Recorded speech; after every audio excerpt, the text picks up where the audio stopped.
রবীন্দ্রোত্তর বাংলা সাহিত্যের অন্যতম স্টলওয়ার্ড বুদ্ধদেব বসুকে বোধহয় এক কথায় রোমান্টিক বলা যায়। শুধু নরনারীর রোমান্স নয়, জীবনের প্রতি, মানুষের প্রতি প্রেমও তাঁর কলমে রোমান্সের মর্যাদা পেয়েছে বারে বারে। আজকের গল্প ফেরিওয়ালাও সেই অর্থে আপাদমস্তক রোমান্টিক। ১৯৩৮ সালে রচিত এই গল্পটি প্রকাশিত হয়েছিল পরিচয় পত্রিকার অগ্রহায়ণ ১৩৪৪ সংখ্যায়।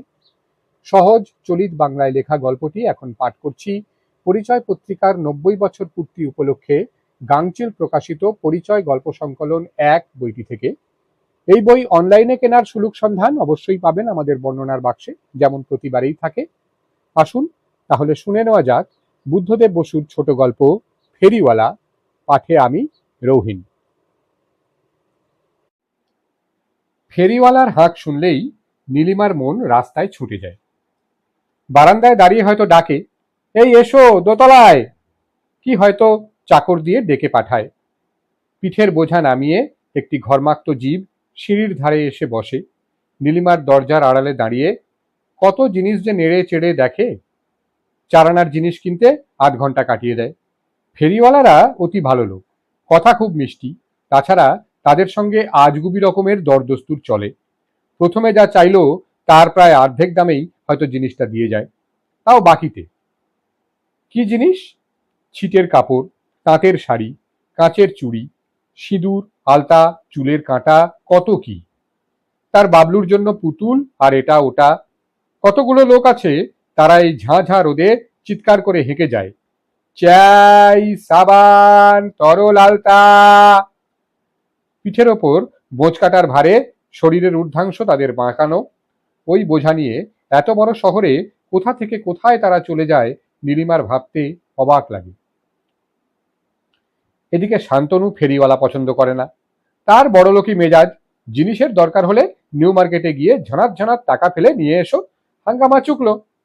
ফেরিওয়ালা, জাপানি খেলো জিনিস আর দরদস্তুর, তিনটের উপরেই তার নাক সিটকানোর ভাব। অথচ ঝনাত ঝনাতের অভাব প্রায়ই ঘটে, এবং শান্তনুর মতে চললে ভালো জিনিস কেনার আশায় বসে থেকে থেকে অনেক দরকারি জিনিস হয়তো কখনো কেনাই হতো না। তাছাড়া সংসারে কত জিনিস দরকার পুরুষ মানুষ তার কি বোঝে। না বুঝুক, নাক ঢোকানো চাই সবটাতেই। যেমন ধরা যাক, নীলিমা সেদিন তার ফেরিওয়ালার কাছ থেকে 10 পয়সা করে 8 গজ মার্কিন রেখেছে। শান্তনু মুখ বেঁকিয়ে বলল, ওগুলো আবার রাখলে কেন? নীলিমা হঠাৎ রেগে গিয়ে বললে, রেখেছি তো রেখেছি, তুমি চুপ করো তো। শান্তনু সংক্ষেপে বললে, পয়সা নষ্ট। হ্যাঁ, তা তো বটেই।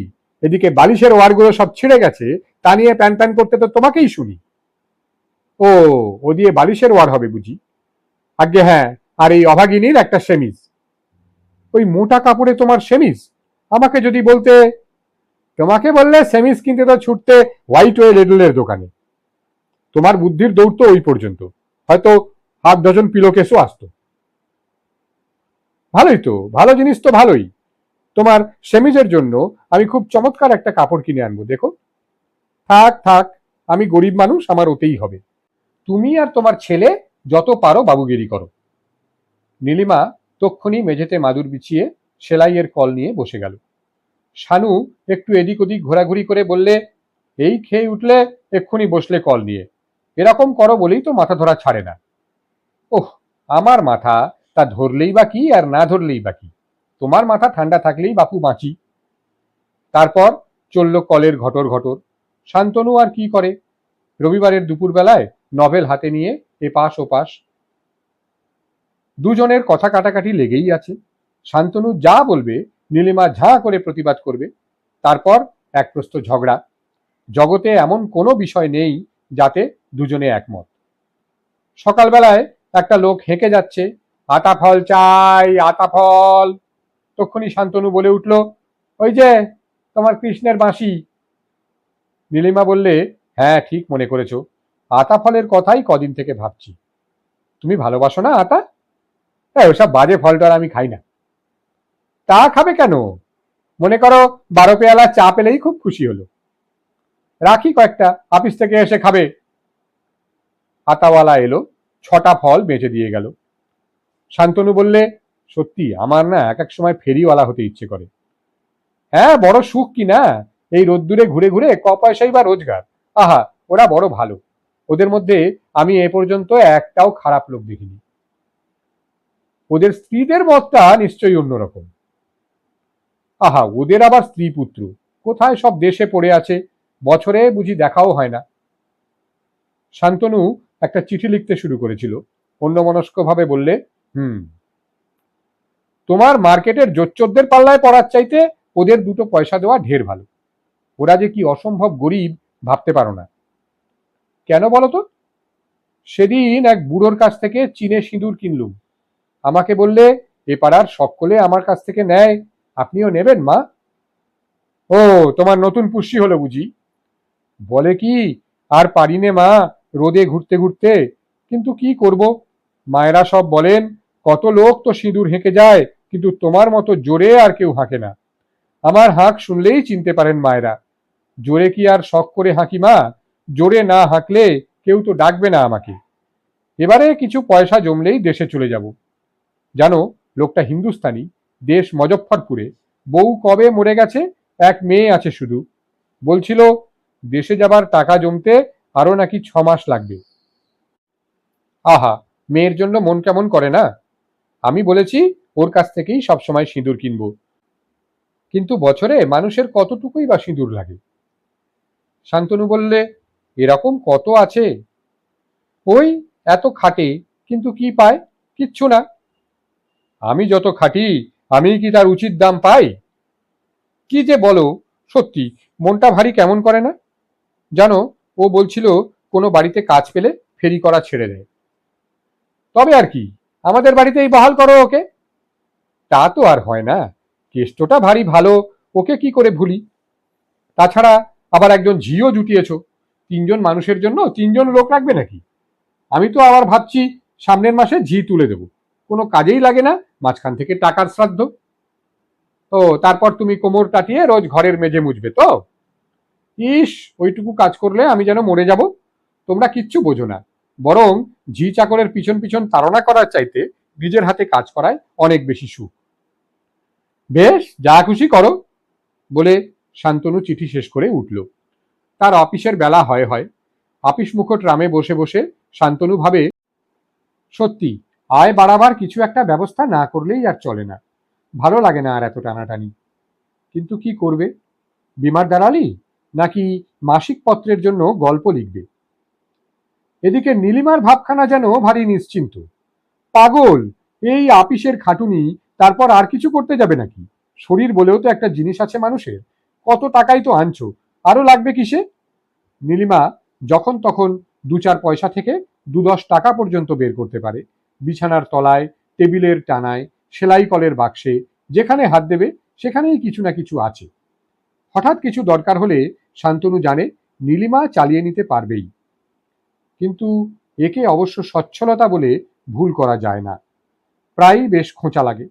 নীলিমা প্রাণপণে হাসি ঠাট্টা করে ব্যাপারটাকে উড়িয়ে দেবার চেষ্টা করে, কিন্তু শান্তনুর মন খারাপ হয়ে যায়। আয় বাড়াবার চেষ্টা তাকে করতেই হবে। সে কি একটা টিউশনিও পায় না? সেদিন সন্ধ্যার পর অফিস থেকে ফিরে চা খাচ্ছে, নীলিমা বললে, দেখো, সেই সিঁদুরওয়ালা বুড়ো আজ আবার এসেছিল। বিনা আহ্বানেই আজ হঠাৎ শুনি ও ডাকছে, চাই, সাবান, তরল আলতা, হেজেলিন, পমেটাম পাউডার চাই। অবিকল ফেরিওয়ালার সুর নকল করে বলে উঠল নীলিমা। শান্তনু হেসে উঠল। ওই রাতারাতি বড়লোক হয়ে গেল? আমি তো অবাক।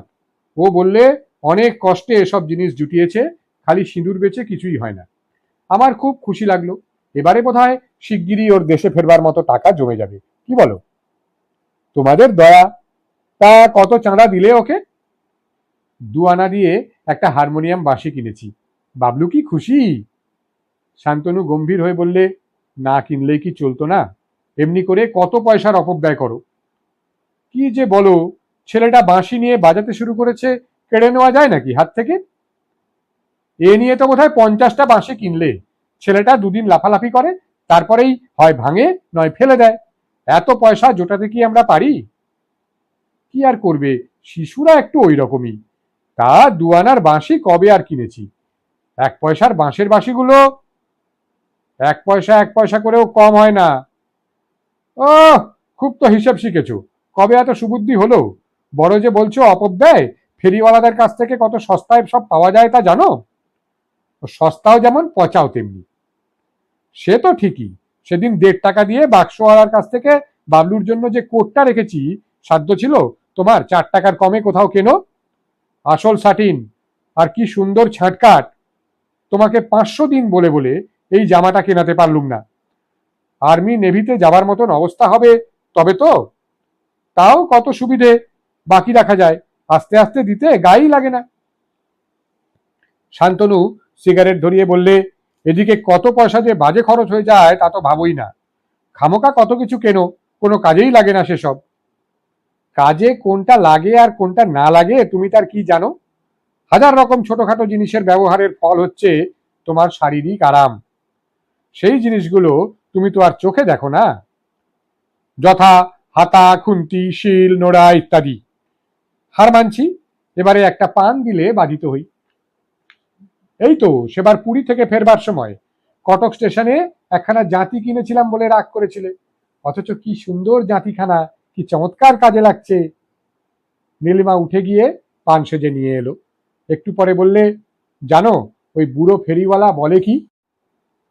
ও আমাদের সমস্ত জিনিস দেবে, সাবান, পাউডার, এমনকি তোমার সিগারেট।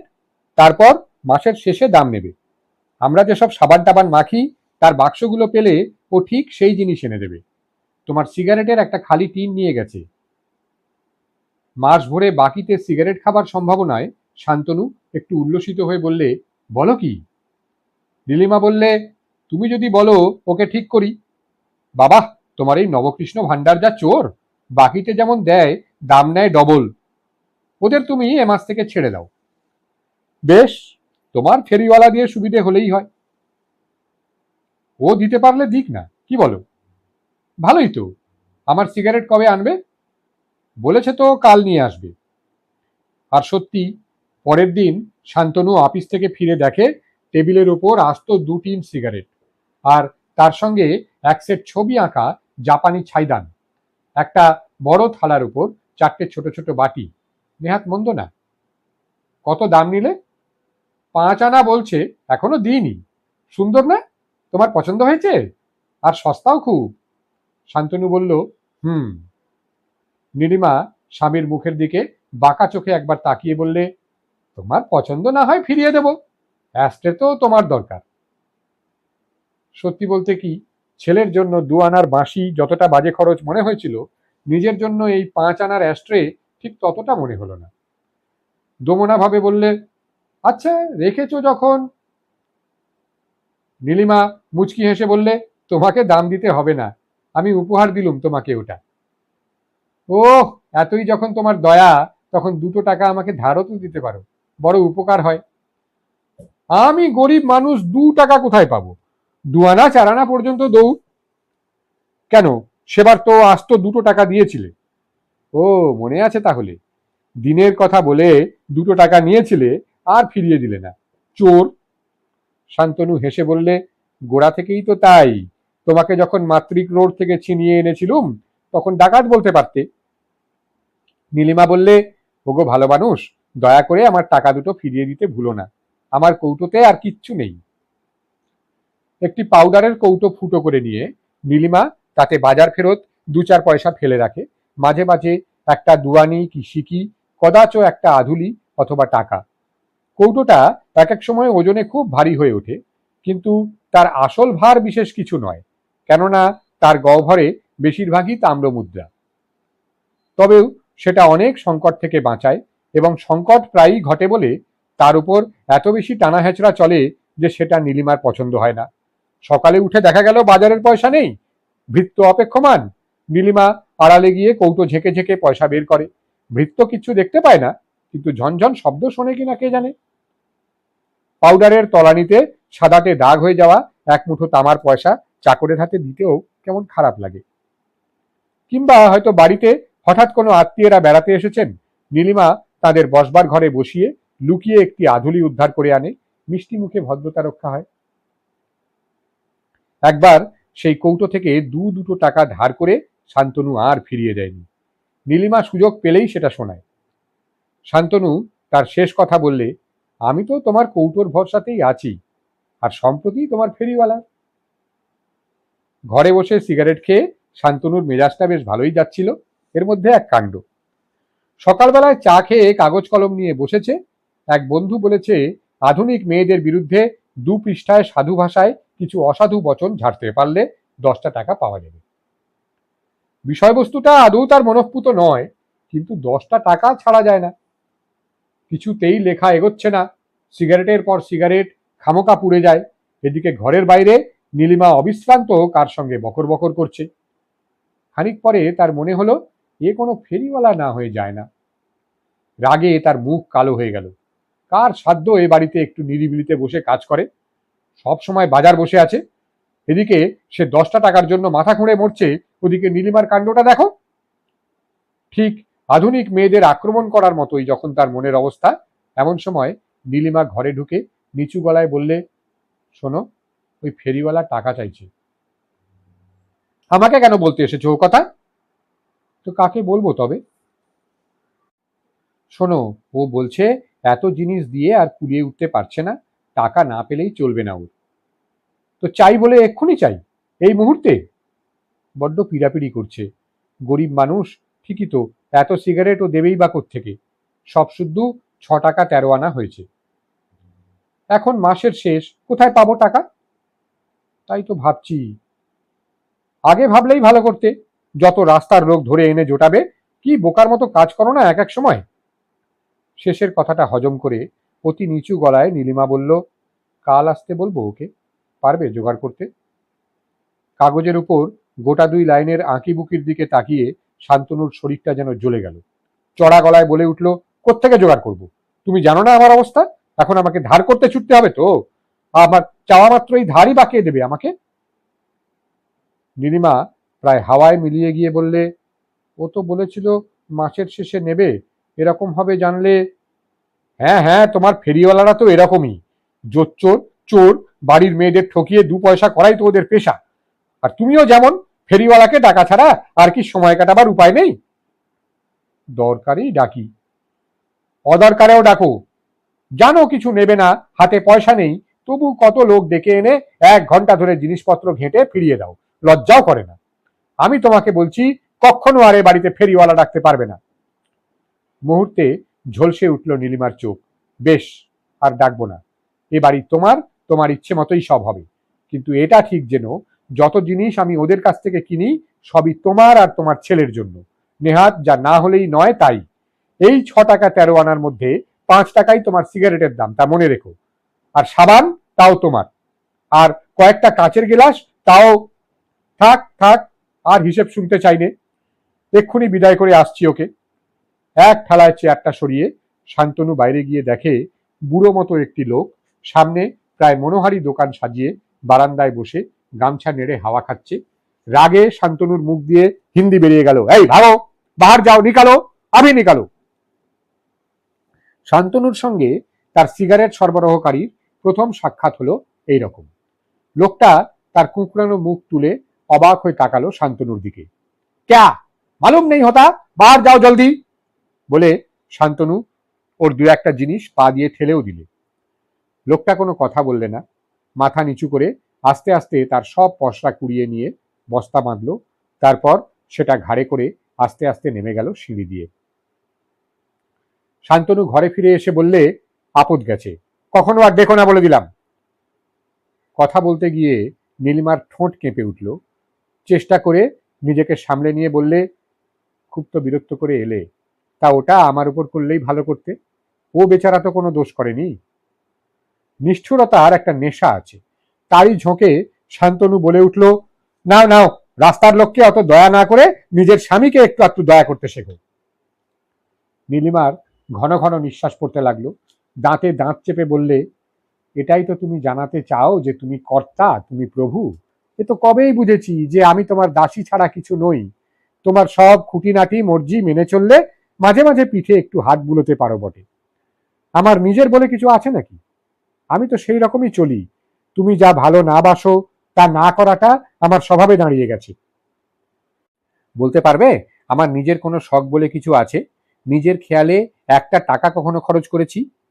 ভিখিরির মতো কুড়িয়ে কাটিয়ে 2-4 পয়সা যা জমাই তাই দিয়ে কখনো সখনো এটা ওটা কিনি বলে তো তোমার এত রাগ? ওই বুড়োকে তোমার সিগারেটের জন্যই ঠিক করেছিলুম। সবসময় হাতে পয়সা থাকে না, অসুবিধে হয়। হ্যাঁ জানি জানি, আমি সিগারেট খেয়ে টাকা ওড়াই, এ কথা আর কত শোনাবে? আমার বাবুগিরির মধ্যে তো ওই এক সিগারেট। তা তুমি যাই বলো, সিগারেট না হলে আমার চলবে না। এত খেটে রোজগার করি, ওই সামান্য একটা বিলাসিতাও কি আমার থাকা অন্যায়? থাক থাক, আর বলো না। তুমি একা থাকলে তো ভালোই থাকতে, আমাকে বিয়ে করেই গরিব হয়েছো, এ কথাটা আর নাইবা শোনালে। আমি এলাম, এরপর বাবলু এলো, কত খরচ বাড়লো, তোমার নিজের সুখ সুবিধে সব গেল, সবই জানি আমি। কেন আমাকে বিয়ে করেছিলে? এত কঠিন দুঃখ কেন দিলে আমাকে?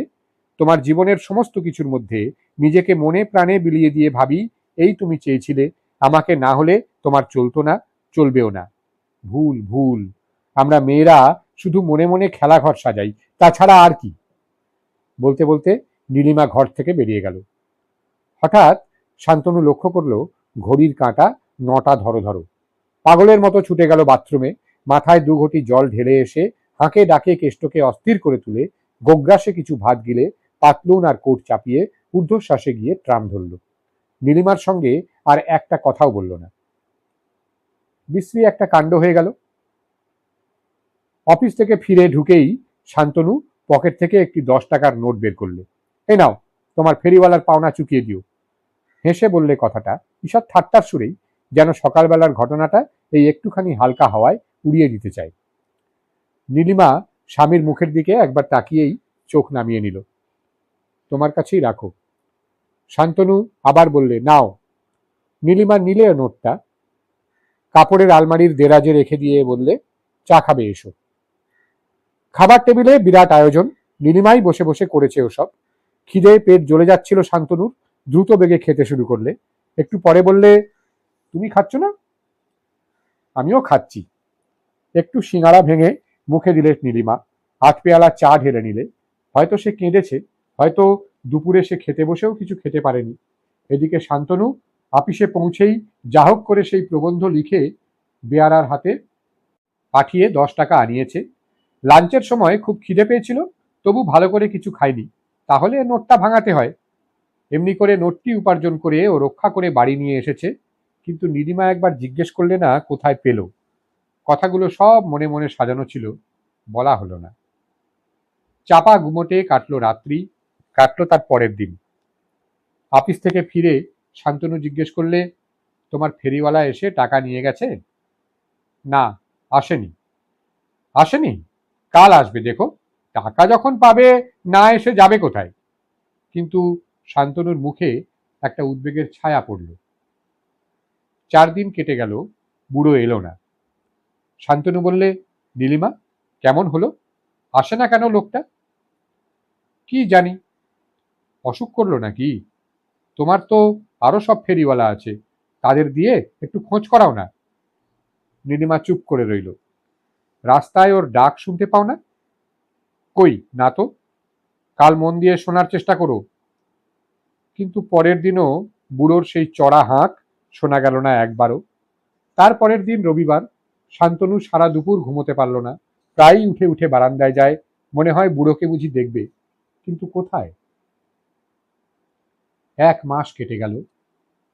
কি আশ্চর্য! শান্তনু হঠাৎ একদিন বলল, বুড়ো আর এলোই না। নীলিমা বলল, এলো না তো। কি হলো ওর বলতো? বড় ম্লান দেখালো শান্তনুকে।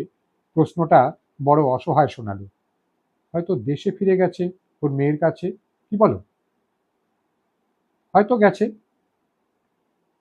হয়তো গেছে, হয়তো গাড়ি চাপা পড়েছে, হয়তো জ্বর হয়ে মরে গেছে, কি হয়তো কলকাতারই অন্য কোনো পাড়ায় ঝাঁ ঝাঁ রোদ্দুরে ঘুরে পথে পথে গলা ফাটিয়ে চীনে সিঁদুর হেঁকে বেড়াচ্ছে। দেশে যাবার পয়সা জমতে এখনো ঢের দেরি, কে জানে। বুদ্ধদেব বসু রচিত ফেরিওয়ালা গল্পটি শুনছিলেন এতক্ষণ আমার কণ্ঠে। গল্প কেমন লাগলো জানাতে চাইলে খোলা তো আছেই মন্তব্যের বাক্স। আরও কি কি শুনতে ইচ্ছে করে আপনাদের জানতে পারলে আমিও দেখতে পারি সেসব পড়ে আপনাদের শোনানো যায় কিনা। জানাতে থাকুন, শুনতে থাকুন, ভাবতে থাকুন, চেতনায় থাকুন। দেখা হচ্ছে আবার শিগগিরই। আজ তাহলে আসি।